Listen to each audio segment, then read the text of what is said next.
Presentamos hoy el informe de coyuntura relativo al primer trimestre de 2025 y como siempre, pues José Miguel nos hará la presentación y luego tendremos ocasión de atender sus preguntas y de hacer algún planteamiento más sobre este trimestre que, como me decía José Miguel ahora mismo, no ha sido como No pasa nada. muy amplio en noticias, ¿no?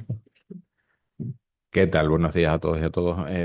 Circunstancialmente, el informe se presenta un miércoles. Normalmente lo tenemos datado para el último viernes del mes siguiente al trimestre vencido, pero justamente por la coincidencia con determinados tipos de días festivos y la publicación de determinadas estadísticas, entendimos que era imprescindible el poder utilizar tres de los datos referentes que salían esta misma semana. El lunes salió la encuesta de población activa y el índice de comercio al por menor, y ayer salió la contabilidad regional y la propia evolución del indicador del IPC para el próximo mes. Entonces, bueno, entendimos que era mejor el esperar, porque así nos hubiéramos quedado el viernes con dos datos que, pese a que eran esperables, pues no hubieran conformado lo que es el trimestre en sí desde el punto de vista económico. Como bien decía, bueno, el presidente, es cierto que el trimestre en cuestión no sucedió, o sea, era un trimestre evolutivo respecto a lo sucedido, pero es que ya los anuncios que se hacían en el propio trimestre, sobre todo derivados de las políticas arancelarias en el ámbito internacional, sabíamos que eso iba a impactar, y el famoso día 2 de abril, con la incorporación, unos perfiles de bolsa en renta variable similares a los del crack del 29, pues bueno, pues tuvimos que incorporar esa información, porque si no el ámbito de la realidad económica no tendría ningún sentido por la incorporación de los datos que ahí se refieren. Como bien decimos, después en el debate podríamos entrar, pues, a valorar qué es lo que ha sucedido y cuáles son las posibles implicaciones. De hecho, en las previsiones las hemos tenido que cambiar respecto a lo que ya habíamos descrito en un inicio, justamente por esa evolución. Y lo que comentamos es que desde esa perspectiva, ahora, desde esa perspectiva, los indicadores muestran una ligera recuperación, pero una recuperación enlentecida, ¿vale? O sea, todo sigue según el pronóstico. El importante rebote experimentado todavía de determinados tipos de variables de la pandemia, sobre todo derivado del arrastre de determinados tipos de sectores económicos, pues va mejorando. Y ahí vemos, por ejemplo, el indicador por excelencia que normalmente utilizamos para ver lo que sucede en el ciclo, que es el consumo de energía eléctrica. A más consumo, mayor actividad, tanto desde el punto de vista de los propios, de la propia demanda, como de la propia oferta. Otro de los indicadores, este ya no es coetáneo al ciclo, porque es en el momento en el que ejecutas el gasto. No es una inversión, es un gasto, salvo que vaya destinada a flota profesional. Y vemos que también tendencialmente, pues bueno, pues hay incrementos por sus picos estacionales. Bien, eso ya depende del nivel de matriculación por las propias políticas comerciales que hacen los diferentes concesionarios, pero si trazáramos una línea de tendencia, vemos que es creciente. Lo que ocurre es que ese crecimiento, como bien decíamos, pues bueno, de forma natural se va agotando. Tal vez la que haya planteado una mayor estabilidad, y hay determinados tipos de trimestres de mejoras al consumo de cemento, pero aún estamos a la espera de que este importante sector de generación de actividad económica y de empleo se pueda incorporar con mayor vigor al ciclo económico, porque, repito, es un sector de corto plazo que en poco tiempo genera, pues, mucho nivel de negocio. Aquí hay dos retos principales. Primero, la continuidad y finalización de determinados tipos de infraestructura, que son, siendo otro tema, es importante tenerlo en consideración. Y sobre todo, que lo nombramos en el informe, pues el mercado de la vivienda, que está a la espera de que circunstanciales incrementos de la oferta intenten corregir, pues, esa presión de la demanda, que al final se transforma en incremento de los precios. justamente ese es el indicativo que por parte de determinados niveles de la administración pública, en este caso a nivel nacional se ha intentado legislar y a nivel autonómico con una modificación de la ley de vivienda, pues bueno, el decreto, pues bueno, todavía no hay tiempo suficiente como para conformar si todo lo realizado pues tiene eficacia, porque pensemos que la habilitación de una licencia cuyo principal e inicial agente son las corporaciones locales, bueno, pues hasta que la finalización de la vivienda sea un hecho y se ponga en el mercado, puede que pase entre 3 y 5 años. Por lo tanto, estos son informes de coyuntura trimestrales y probablemente nos tendríamos que ver dentro de 3 5 años nuevamente presentándolo para saber qué es lo que sucedió en aquel trimestre de 2025 que pudiera tener un efecto tardío pero eficaz pues a lo largo del resto de ejercicios. El índice de comercio al por menor salió el pasado lunes. Seguimos liderando en índices en el ámbito nacional, tanto en negocio, en cifra de negocio, como en empleo, teniendo como principal explicativa, es cierto que un incremento o una mejora en la renta disponible de las familias, pero sobre todo derivado del consumo turístico. Bien, o sea, está íntimamente relacionado el indicativo del índice de comercio al por menor. Lo que ocurre es que, bueno, este se va estabilizando. Tengamos en consideración que gran parte de las revisiones e incrementos porcentuales se hacen referidos o bien al mismo periodo del año anterior o al trimestre anterior. Por lo tanto, cuando el anterior mejora, normalmente no sueles mejorar tanto. Sigues estando en el campo de los números positivos, pero a tasas más reservadas. Como decíamos, el índice de la ocupación, después de recuperar obviamente todo lo perdido en la pandemia, pues se va. Estos son porcentajes, ¿ves? No son personas. Siguen estando en el campo de los positivos, aunque bueno, con menos vigorosidad. Aquí hay un dato importante que tal vez lo tendría que haber reflejado al inicio, pero es que la Semana Santa no ha caído en este trimestre. Bien, ya podemos ir a modo de spoiler, que cuando presentemos a finales del mes de julio el informe de coyuntura del segundo trimestre, veremos que estos indicativos van a mejorar sustancialmente porque aparece una variable específica que el año pasado sí que estaba en el primer trimestre del año, además todos los días, y es una cartera de pedidos innegable que condiciona mucho la evolución de estas magnitudes. Si nos vamos al gasto turístico, que como decíamos está relacionado, pues este afortunadamente solo sabe crecer. ¿Bien? Es cierto, incluso en un contexto de moderación de precios. ¿Ven? Que es importante porque los primeros indicativos es que a través de la compensación de incremento de precios, con la misma masa turística generabas un mayor nivel de ingresos. Bueno, pues ahora justamente los incrementos se pueden analizar a través del grupo correspondiente, el índice de precios al consumo, cómo han ido moderando su crecimiento los precios y la demanda, pues afortunadamente sigue respondiendo.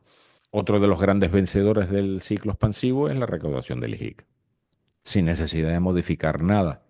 Lo digo probablemente salga en el debate, pues bueno, pues esa necesidad de la disminución de la presión fiscal ante los indicativos que todo parece apuntar de una ralentización en el crecimiento económico. Seguimos creciendo, pero a tasas desaceleradas, y eso es un hecho.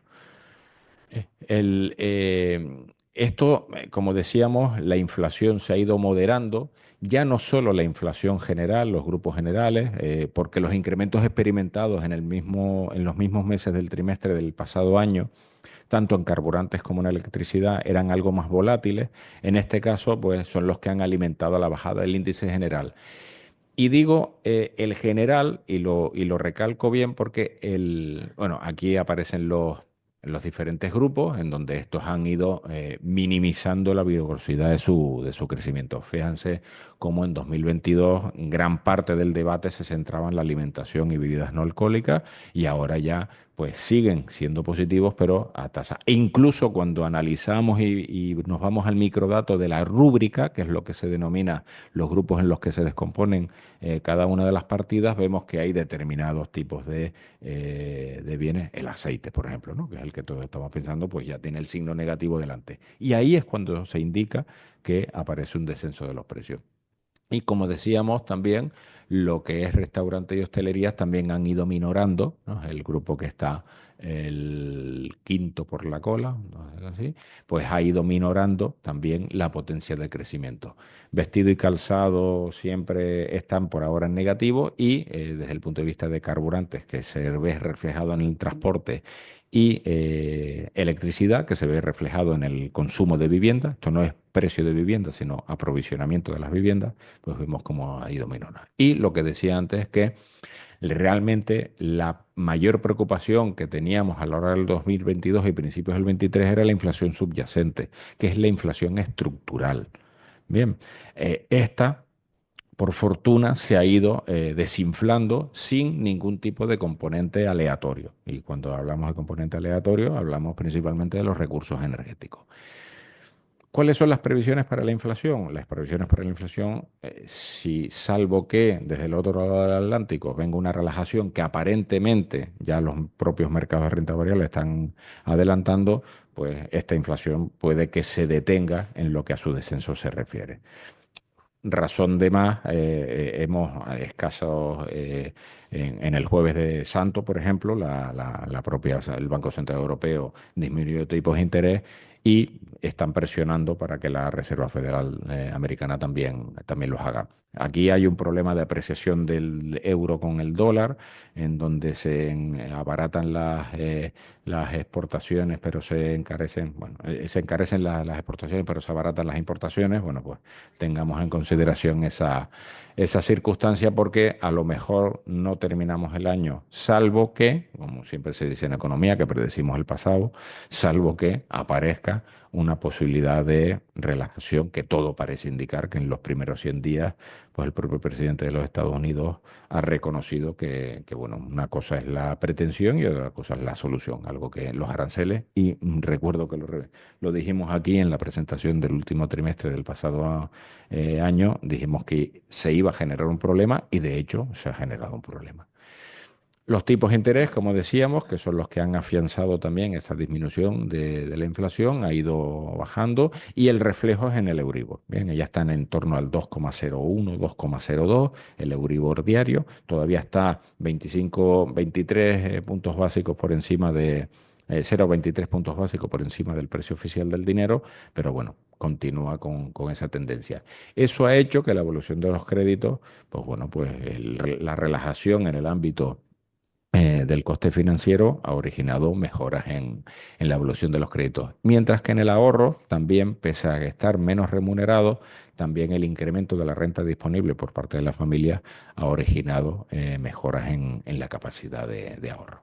Si nos vamos al mercado de trabajo, el último dato lo conocimos, repito, el pasado lunes, hay una cierta tendencia a la mejora objetiva del número de empresas inscritas en la Seguridad Social, pero en el trimestre en cuestión hay una estabilización. Bien, y eso es un indicativo de la ralentización. Las que están van facturando lo que deben de facturar, pero no hay claros incentivos a que se incorporen un mayor número de unidades de negocio al mercado. El empleo tiene fiel reflejo, es decir, cuando baja el número de empresas, también baja el número de- de contrataciones o se mejora porque hay puntuales carteras de pedidos que hay que atender. El paro registrado, obviamente al haber mayor nivel de afiliación, hay menor nivel de paro. Después veremos que cuando analicemos la EPA, en la diapositiva siguiente, sucedió algo específico el pasado lunes, que esos más de 21.000 personas en desempleo, veremos cuál es la principal variable explicativa de por qué de repente apareció esa circunstancia. La población ocupada ya EPA, el trimestre solo subió en 400 personas. Digo solo, pero afortunadamente, quiero decir. ¿Por qué? Porque subió en más de 21.000 personas, 21.600 personas, 21.800 personas el paro registrado. ¿Por qué? Porque de repente en la estadística aparecieron 22.200 personas más activamente buscando empleo. Y de esas 22.200 personas, 400 las consiguieron y 21.800 no. Bien. Y aquí vuelvo a enganchar con un razonamiento que dijimos antes. y es porque no está la Semana Santa, pero la Semana Santa empezaba en la primera semana justamente, o sea, comenzaban ya las plantillas a conformarse, pues una vez finalizado el trimestre. Es decir, que es muy probable que cuando en julio analicemos nuevamente estos datos, probablemente aparezca una contracción en el paro registrado y una mejora en la ocupación. Y la tasa de paro, claro, experimentó del 11 al 13% un incremento porque el mercado no fue capaz de absorber toda la cantidad de personas que activamente buscaban empleo. Y ya para finalizar, los riesgos e incertidumbres, bueno, las tensiones internacionales y estrategias arancelarias de los Estados Unidos. Como digo, esto fue anunciado en el trimestre, aunque no fue incorporado. El PIB mundial se está desacelerando, es decir, locomotoras europeas tienen verdaderos problemas y de hecho han habido hasta modificaciones constitucionales para poder incentivar. Hay los riesgos para el comercio, la apreciación del dólar la apreciación del euro frente al dólar genera una descompensación en los flujos comerciales. Los mercados financieros, más si están basados en renta variable, le digo, las gráficas que pudimos ver el 2 de abril eran gráficas similares a las del CRA del 29. Obviamente no existen ni siquiera ni los controles, ni volumen de operaciones, mucho más, pero sobre todo la recuperación, y es que en lo que en el argot financiero se llama el rebote del gato muerto. Es decir, cuando bajan mucho, de repente empiezan a rebotar hasta poder alcanzar. Lo de la variación de tipo de cambio. Hay modificaciones en los patrones de la inversión extranjera. Sigue habiendo el desempleo, sigue siendo una tasa de paro del 13%, con tasas de crecimiento económico por encima del 3%. No, es decir, con plazas con demandas de empleo sin poder ocupar, es una paradoja con muy poco razonamiento de comportamiento. El ámbito de la vivienda lo hemos querido incorporar aquí porque se ha conformado como uno de los principales problemas que se plantea y hay un sector que está esperando a que se le active. Y eso genera pues cambios en las expectativas al crecimiento económico y la revisión de la inflación, por lo que decíamos. Así todo, se espera que la economía canaria, nosotros lo hacemos el cálculo a través de lo que se denomina intensidad de empleo. Bien, suponemos la productividad constante, ojalá es el día que no tengamos que suponer eso, pero históricamente siempre ha sido así y estimamos que ya podemos argumentar algo que nos preguntaron en el mes de enero, cuando presentamos el informe de coyuntura, qué es lo que pensábamos que iba a pasar en 2025. Bueno, pues al menos lo que no lo teníamos datado, pero sí decíamos que seguíamos creciendo a tasas desaceleradas y el 2,8 pues confluye con ese tipo de razonamiento. Y esto es cuanto yo tengo que plantearle. Muchas gracias. Muchas gracias, José Miguel. Bueno, como complemento al informe de coyuntura, que son los datos de lo que hemos visto, pues aprovechamos como tenemos costumbre, ¿no? Y queremos poner una serie de asuntos encima de la mesa que creemos que son importantes, ¿no? Son también coyunturales, pero desgraciadamente algunos se están convirtiendo en estructurales, como ustedes saben, ¿no? Tenemos que empezar, yo creo, hablando de la huelga que hubo en el sector turístico en la Semana Santa, ¿no? Y sobre eso, pues a mí me gustaría dejar claras una serie de temas, ¿no? Primero, la actividad es sagrada. En una tierra insular como nosotros, cada gesto cuenta. Y detrás de cada pequeño colapso hay un eco que es mayor todavía, sobre todo en la confianza. Y cuando la confianza cae, la inversión se paraliza.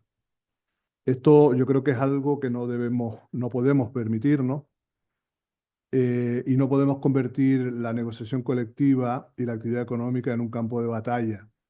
Eso tenemos que volver a la senda del diálogo, a la senda de la confianza y a la senda de la cordura, vamos a decirlo así, ¿no?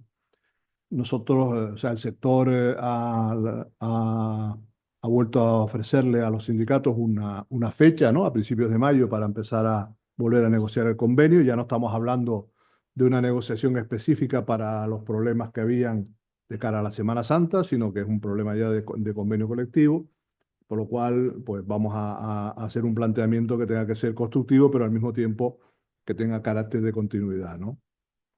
Yo creo que eso también hay que valorarlo como un gesto de buena voluntad y de compromiso, ¿no? Por parte del sector, que a veces desde los sindicatos parece que no es bien entendido, ¿no? De todas maneras, yo creo que aquí, en esta batalla dialéctica, no se trata de ganar titulares, sino de asegurar los puestos de trabajo. Y si me permiten la frase, Canarias no puede permitirse el lujo de enfrentarse a sí misma. Bueno, tenemos que empezar a pensar en que si queremos salir de aquí, saldremos juntos, pero no enfrentados. Luego, entre otra serie de temas que ponemos en la palestra, es que estamos muy preocupados por los resultados negativos que está dando la reforma laboral. Y hemos venido dejando una serie de datos a lo largo de anteriores comparecencias en la que hemos hablado de los problemas de los fijos discontinuos, de la falta de generación de empleo. Y ahora tenemos un dato que es bastante, para nosotros, creo que desalentador, ¿no? En la afiliación en Canarias en el primer trimestre ha subido en 14.000 personas. Hemos afiliado a la Seguridad Social 14.000 personas, pero esas 14.000 personas, 13.102 son estudiantes con prácticas no remuneradas. O sea, es más del 90% del incremento en el primer trimestre de la afiliación viene dado no por la actividad económica, sino por la cualificación, que es importante, que no estamos cuestionando que tengan que cotizar, pero si esa es la solución que nos proponen para bajar las afiliaciones a la seguridad social, creo que no vamos en el mismo camino ni en el mismo compromiso. Para hablar de más temas también, cada día hablamos de la mayor dificultad en cómo eh, afrontar la financiación del estado del bienestar. Como ustedes saben, el gran patrón es educación, sanidad y ayudas sociales.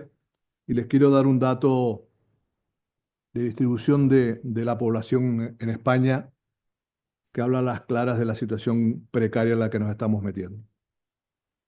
En España hay 18,2 millones de trabajadores privados que sostienen un entramado financiero del país de 49 millones de personas, o sea que solo trabajan el 37%.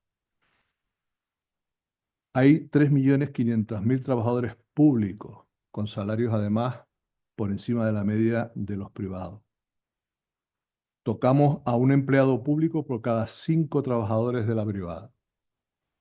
Y hay más trabajadores públicos que autónomos, 300.000 más. Y esto da idea del perfil social de este país que no está orientado a la economía y a crecer, sino a sostener. También tenemos 10,3 millones de pensionistas, por lo que toca a 1,77 pensionistas por cada trabajador que no vive de dinero público. Y si me permiten apuntillar un poco más el dato, el 37% de la población sostiene el otro 63%, tanto en familiares, funcionarios, pensionistas o beneficiarios de subsidios. Sinceramente, creemos que estamos ante las puertas de una situación insostenible que no puede además solucionarse siguiendo en la senda del aumento del esfuerzo fiscal de la familia y de las empresas, ¿no? Además, por darle datos, en el año 2010, eh, los ingresos totales del gobierno de Canarias eran el 18,86% del PIB regional y en el 2023, perdón, está en el 20,4%, por lo cual estamos cada vez eh, afrontando este estado de la estructura de la administración pública cada vez con los mismos recursos, digamos, privados y todo tiene un límite, ¿no? Nosotros por nuestra cuenta, dentro de la línea que, como saben, ya pusimos en marcha el portal de denuncias anónimos, que va funcionando un mes y medio, con mucha actividad. Como saben, nosotros no tenemos datos, no sabemos ni quién denuncia ni a quién denuncia, sino que va directamente del denunciante a la administración pública, separado en 3 grandes bloques: inspección de trabajo, seguridad social y Servicio Canario de Salud. Cuando tengamos datos en 6 meses o un año, empezaremos a dar estadísticas sobre el resultado, pero el primer mes les puedo adelantar que según nos dice el Servicio Canario de Salud, han recibido más de 300 emails de denuncia en toda Canarias, por lo cual yo creo que estamos hablando de un éxito del portal, que además es curioso porque algunas administraciones municipales lo han puesto en marcha con otros temas, también portales anónimos para denuncias, lo cual avala nuestra iniciativa, ¿no? Hemos llegado a un acuerdo con el representante del Ministerio de Defensa aquí en Tenerife para que los militares que se van jubilando y pasan a la reserva activa puedan trabajar, que estén en edad laboral, puedan trabajar en nuestras empresas. Hemos llegado a un acuerdo para tener las personas que quieren trabajar y las empresas que necesitan esos trabajadores, por lo cual esperamos que esa cualificación y esa forma de trabajar y esa disciplina, vamos a decirlo así, se puede incorporar en muchas de nuestras empresas y también esperamos que en breve veamos resultados. Y por terminar, dos temas. Uno es que seguimos teniendo, como bien decía antes José Miguel, mucho ahorro y poca inversión. Por darle el dato concreto, en el sistema financiero hay depósitos por 47.000 millones de euros y en crédito solo hay 38.000. Como ustedes saben, que hemos dicho en otras comparecencias aquí, por cada euro que se deposita en los bancos, estos tienen la capacidad de dar 2,5 veces, por lo cual la capacidad de créditos que hay en Canarias en estos momentos son unos 118.000 millones de euros y solo hay dados concedidos 38.000. Quiere decir que hay 80.000 millones de euros que no van al sistema económico, pues porque la burocracia hace dormir el sueño de los justos a muchos expedientes en las ventanillas de los municipios, porque no hay confianza en la inversión, porque cada vez estamos en una situación más complicada y con menos expectativas, y que esto hay que darle un vuelco, pero no se le tiene que dar el vuelco, no podemos darle el vuelco solamente ni los trabajadores ni los empresarios. Yo creo que esto es algo que tienen que empezar a darlo la administración pública. El colapso presupuestario por parte del Estado, sin aprobación del presupuesto general del Estado, está haciendo que luego el gobierno autónomo tampoco pueda ejecutar sus presupuestos de manera eficiente. Por no dejar ningún tema, pues dejar un apunte también sobre el apagón que se ha sufrido en España, que aunque en Canarias no lo hemos sufrido en primera instancia, sí hemos tenido una experiencia anterior, desgraciadamente, creo que son 7 u 8 eh, apagones, ¿no? Ceros energéticos. Y dejar dos apuntes. Primero, me ha sorprendido, nos ha sorprendido muchísimo la solidaridad de la gente, como todo el mundo ayudaba a todo el mundo, sin problemas, sin agresiones, sin alteraciones públicas. Hubo mucho desconcierto, hubo falta de información y sobre todo, si estamos electrificando todas nuestras eh, herramientas, vamos a decirlo así, móviles, televisores, coches, etcétera, y la infraestructura Mm. no da la suficiente garantía de seguridad, estamos generando una situación muy, muy conflictiva y muy dependiente. Habían serios problemas de gente en ascensores, de gente que no se podía desplazar, de personas mayores que habían ido a centros médicos y que no podían volver a su casa porque no tenían medios, ni coches, ni taxis, ni guaguas, ni metros, ni nada, y eso yo creo que en este siglo no se debe permitir.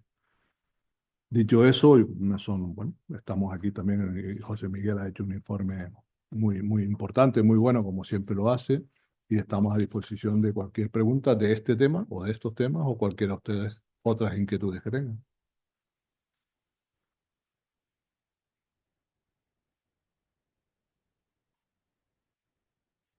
Y si Eh, le consta que la administración ya está tomando parte de estas denuncias, si lo está investigando. bueno, nosotros le hemos puesto hace un mes, o sea, durante casi todo el mes de abril son esos datos. Sí hemos recibido llamadas de las tres administraciones, pero no tenemos datos porque tendremos datos estadísticos y también cuando nos empiecen a responder. Por ahora no, que yo sepa, no hemos recibido respuesta ninguna, pero sí sabemos, porque el tráfico, de que hay ese número de demanda.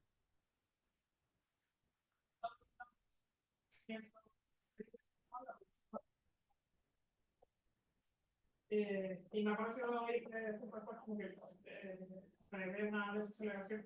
Y le quería preguntar si en el contexto internacional, si le parece poco crecer un poco más. No, nos estamos mal acostumbrando a las tasas de crecimiento por encima del 2%. Es decir, la espectacularidad de una tasa de crecimiento del 2,5, 3, 3,5, es eso, son muy altas. Históricamente, normalmente se te tienes que incorporar sobre el 2, pero es que todavía estamos en proceso de rebote. Perdimos un 20% de nuestra economía en 2020, hace solo 5 años. Entonces, claro, todavía estamos en proceso de recuperación que cuantitativamente se ha conseguido vía inflación, pero todavía queda camino por recorrer. Cuando decía que hay una desaceleración, hay desaceleración respecto al haber crecido por encima del 3 en 2024.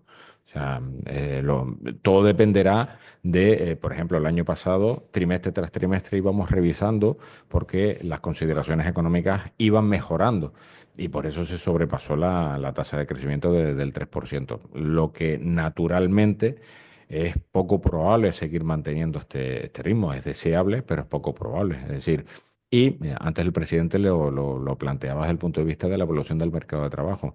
Una cosa son personas y otra cosa son horas.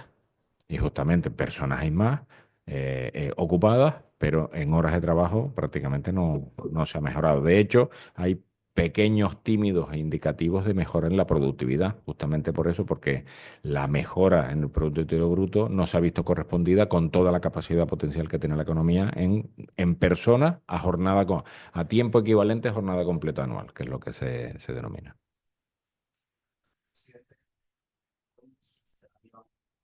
Y había un consejo de ministros extraordinario, se iba a llevar el asunto de la reforma de la reducción de la jornada laboral. Al final no se ha llevado al consejo de ministros, no sé si se llevará a la siguiente semana. Me gustaría saber su opinión acerca de este asunto, por la reducción de la jornada.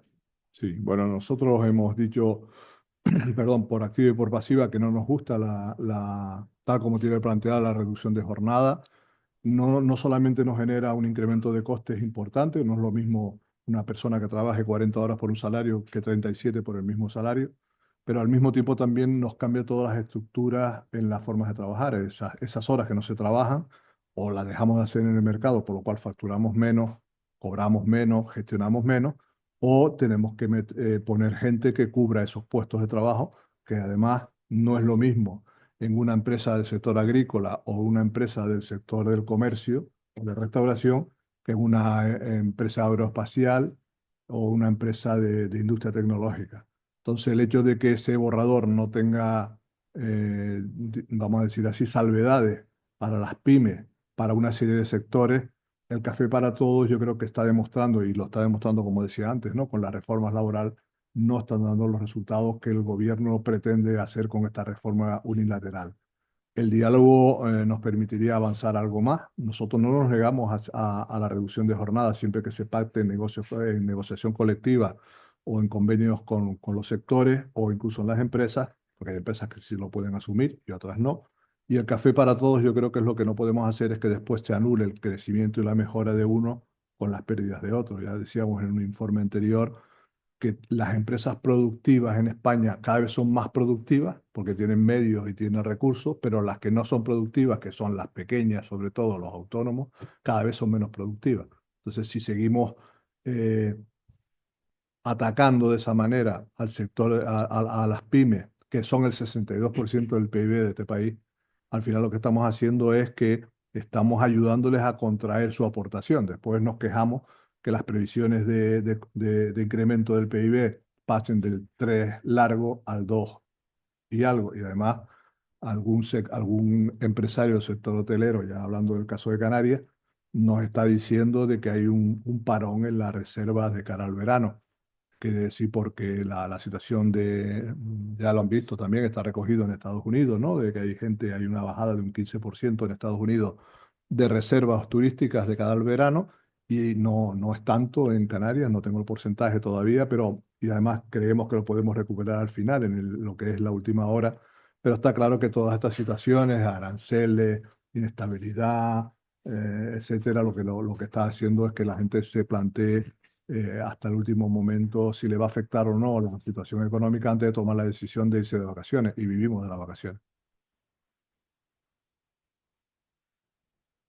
Nada más.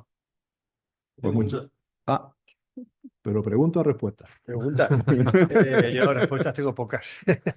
José Miguel, ¿conocemos cuál es la estructura social del ahorro? Porque el otro día un expresidente de Banco Español dijo que el ahorro realmente venía del origen, lo que decía nuestro presidente, que hay un ahorro, un ratio ahorro-crédito muy extraño, depósito-crédito atípico, pero decía que ese ahorro venía exclusivamente de las rentas muy altas. Sí, es un ahorro, hombre, es un ahorro no productivo porque es un ahorro especulativo, es decir, dirigido a determinados, sobre todo en los productos financieros que más se utiliza es el fondo de inversión, ¿vale? Ya dependiendo de las circunstancias. Sobre el nivel del perfil del ahorrador, del impositor, la verdad que no, vamos, no tengo datos objetivos ahora mismo para dilucidar. Lo que sí es cierto es que ha habido un incremento en la participación de los salarios en el Producto Interior Bruto.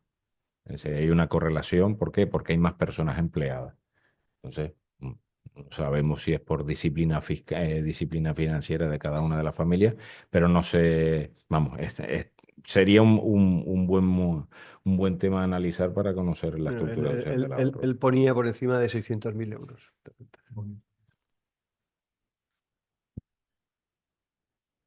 Muy bien, pues muchísimas gracias a todos.